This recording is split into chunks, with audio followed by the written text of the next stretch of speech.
Jonathan Strange and Mr. Norrell, Episode 5, Arabella. Now, being 2 weeks behind now, I'm actually really excited to get into the next episode since I'm so far behind. But I was really looking forward to this episode, especially because of the trailer showing Jonathan fighting against this guy and, using magic to actually hold him up. And I wasn't sure exactly what that was going to lead to. I just knew it was a really cool spell.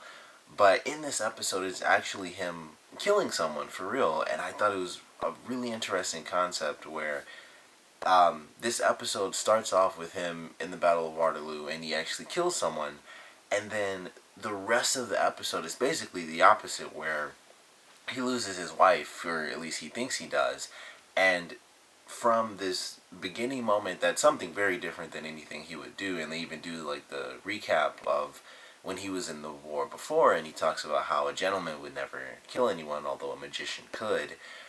He was forced into this interesting position where he has to kill someone, and then the rest of the episode is him trying to bring someone back to life. And it was sort of a balancing act between, of course, bringing his wife, back to him, but trying to do it in the right way compared to how he'd done it before, where they came back like freakish zombies and stuff. So I really loved the way that they played this episode, and I was actually really surprised by it. I didn't think it was going to play out the way that it did, where he was tricked and they kind of didn't find anything out at all this episode. He went through like the entire process of loss, and it was almost as if she really did die. Like, we know she didn't, and she was basically just taken by the gentleman. But the way that they did it was very well done, and it takes place. It skips months because it's him in the war, and then it skips months to the winter, and he gets like gray hair and stuff. We get to see, so they show like the advancement of time, which I thought was fairly interesting, and it's like just a long winter episode, although it takes place within the span of a week or so, and I love that. I thought the way that they played it was definitely well done, and it's fairly simple. It's him deciding, I will no longer do magic. He still has the issue of having killed someone during the war. He still thinks about that, and he's just writing his book. He's doing his thing, and they're gonna start a family and stuff like that. And then he loses his wife, and he's tricked by the gentleman who, and I was wondering how that was gonna play out. I'm like, of course he has basically this clone of Arabella, and I was just very curious, like, how is he gonna have her, how is he gonna have Jonathan give Arabella away to him? And it was really simple. It was just like, do you accept it? And as simple as that. So he got tricked, although in the preview for the next episode, it seems like he figures that stuff out, because by the end of this one, he gets a little pissed off, to say the least, I think. And his decision is to try to go insane so that he can get more answers and find a way to get the fairy to basically accept him, to actually talk to him. Like, he still can hear them, or him, I should say, but he can't see him, so he knows he can't make the deal that he wants to make, but he's really close. He's like right on the edge of getting this deal done, and he writes to Norrell to try to get some experience and try to get some help. Like, I'll renounce, all magic and stuff like that. And I thought it was really interesting watching him suffer. That is simply put, that's what he was doing. He was suffering, and watching Jonathan try to go through this, and Norrell being like, well, I could help him, but at the same time, he's has this book, and Norrell being really the villain at this point. Like, he is, I mentioned this before, like, he's really going down the path of being the bad guy at the two magicians. He really is. I mean, he's not helping him out, and I guess I'm okay with that, because I was very curious. I'm like, I don't know what the heck's gonna happen, even if this spell does work.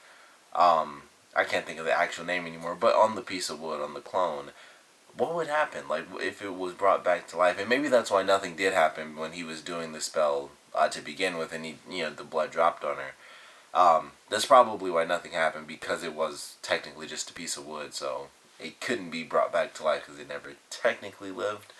So I guess it would have been the same result. Like, nothing would have happened, even if the fairy could have been summoned, and it would have had to have been another one anyway, because obviously the gentleman wouldn't have done anything to help Norrell out at this point. But it was just really great to watch them. Oddly enough, I feel like they fought more in this episode than they have in a lot of other episodes, and they didn't even see each other until the very end, but it's like Jonathan's trying to get help, and somehow like his desperation led to them having even more of a confrontation, which he didn't really know until the end of the episode when he kind of lost it. But Norrell is like going through the steps over and over again, finding out about these guys in the news that are carrying the Raven King's flag, and it's like, oh well, now I have this excuse to sort of say, oh, this is really why his book shouldn't be published, aside from the fact that it would, of course, destroy, English magic as it is today. But now it's like it would incite, revolutions and riots, and that, of course, is, what he always thought would bring about the Raven King. So just every step of the episode where Jonathan's just struggling and trying to get help and trying to do something in a much better fashion than he did before. And on the other end of things, it's just Norrell kind of being himself, just like, well, this is how I can win, this is how I can stop his book, this is how I can basically ignore him. Like, he had his chance to help him, he would have renounced magic, but he knew that wouldn't have worked either. Like, there wasn't much that he could have done, but he could have at least acted like it if he really wanted to win, because I think if he was thinking about it, that would have been the best plan for him, would have been to say like, oh, I'll help you out, and if it doesn't work, then sorry, I don't know why I didn't, but renounce magic and now I win. But he didn't do that. He was really stubborn, and he kind of stuck to what he always stuck to. So it keeps things going, and it's kind of led to a really interesting decision for Jonathan, deciding to try to go insane, escaping prison after being arrested and just being tackled in the street, which I thought was really funny. I already forgot what they called him. Like, I just finished the episode, but they said something to him. It was like housebreaker or something like that, and then they just tackled him in the street. But I really enjoyed that scene. It was like he found out, the entire months, all these months really, that the episode is taking place, or I guess this week or so. It's like he's been just struggling, and then he finds out from Children Mass, like, yeah, you might want to be careful, because he's pretty much only been trying to destroy your book this whole time. Your wife has been dead, you've been asking for help. He's just been trying to stop your book, and then, just pissed him off. So he's kind of going insane, or trying to go insane, to get basically enlightenment, which is very interesting. We'll see how that plays out. But I definitely enjoyed this episode. I definitely thought it was very interesting, the path that it went, and how it was sort of a somber episode, but it wasn't really, because we know Arabella's still alive. It's just, how is Jonathan going to figure it out? And, I still don't know based on the preview, but I'm excited to see it for sure. And we also got a really cool nod to all the sort of ramblings, I guess, of Lady Pole from, our two recurring magicians, or I guess, one guy's still a magician, the other renounced it. But they're still in there, which is no surprise anymore, because they run the crazy house with Lady Pole. But the older guy figures out that she's basically telling altered versions of fairy tales, and they find out when they decide to go through with the experiment that it's basically from the fairy's point of view, which I thought was definitely a cool concept. So her trying to tell them the truth is what leads her to giving off these fairy tales, and so she has to find ways to work around it instead of trying to give them the exact truth, which sends her like way off. She has to kind of work around it, and that allows them to figure out these different stories and stuff like that. So I really loved that. I thought it was very cool. When they finally do that, of course, they have a run-in with the crazy guy who's telling the future of the Raven King, and he comes in, doesn't really say nearly as much as I expected. He kind of just pops up, and it's like, I know you, or like, I've seen you and stuff, and then he's like, nameless slave, and that was pretty much it. I was very surprised he didn't give a full-on warning, telling them, like, not to do this, or anything like that. It was kind of just like, he grabbed Steven, and that was pretty much it. It wasn't like the other times he was in the show, where it was like, this is gonna happen, and it's a long speech about the future or destiny and stuff like that. It was kind of just, he's in the back of this carriage or whatever it was, really. It was kind of like a trunk without the top on it. And then he just pops up, and it's, what it is. But I definitely love that portion where Lady Pole was trying to help Jonathan and help Arabella. And so, like, don't accept this offer. But unfortunately, she had the vision at the time it was happening, so it was far too late for her to get the information to Jonathan or Arabella. But I definitely enjoyed that. It was a cool little step up for her character where it's like, this is what she's been saying. This is why it's not just random, like, oh, this just random stuff for no apparent reason, just gibberish stories. It's actually fairy tales from the point of fairy, or human tales, as they said, which I thought was actually interesting too. So I don't know if that's really gonna go anywhere, if they're gonna find out answers that other characters can't, and I'd love to see that happen. But I thought it was really cool. I thought that was a nice moment for all of those characters because they kind of they're involved, but at the same time they're separated. So it's really cool to see how that storyline keeps going with those characters, kind of in this sort of madhouse where it's really only those three people, and Steven comes in as well. So I love that portion of the episode, and I'd like to see them get some more answers that other characters can't, because it kind of shows their importance and how they're working towards something that no one else even knows is out there. Like Jonathan, of course, doesn't really know about the fairies because the guy doesn't even want to see them.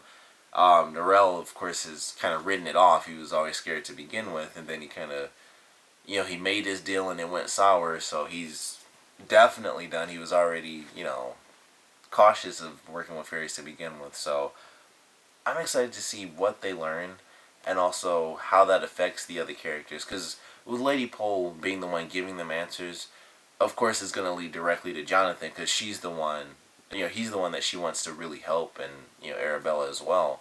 So once they get the answers and they're able to, like, decipher them if they can, because technically they're still just stories, so, I don't know how they're going to get the real answers, like, hey, Arabella is here, from these altered fairy tales, but however they do it, of course that's going to lead to Jonathan getting the answers, and possibly Norrell having some issues with that and stuff, but I'm excited for it.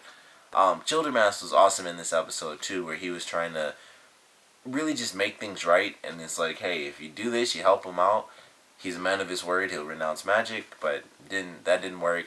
So then he goes to Jonathan at the end, and it's like, I can't be your pupil, but it's like, I'll tell you this: if he wins, then I'll take up your cause. But if you win, I'll take up his cause against you. And I thought that was actually kind of cool of him. It's like he's basically just trying to maintain fluidity for the most part and just keep things constant. So I love that. I love Childermass. I think he might be my second favorite after Jonathan, because Jonathan is, admittedly, because Jonathan's the magician who I actually like, and we get to see him do the spells and actually help more people than Norrell does. Who's kind of just been books and oddly manipulated. As much as he tries to do stuff, he gets manipulated as well. He was in this episode by the guy who's like, I don't know if I could be your friend anymore, and it's like he doesn't really see it either. So I don't know. He obviously has a ton of issues, but the point is, I like this episode.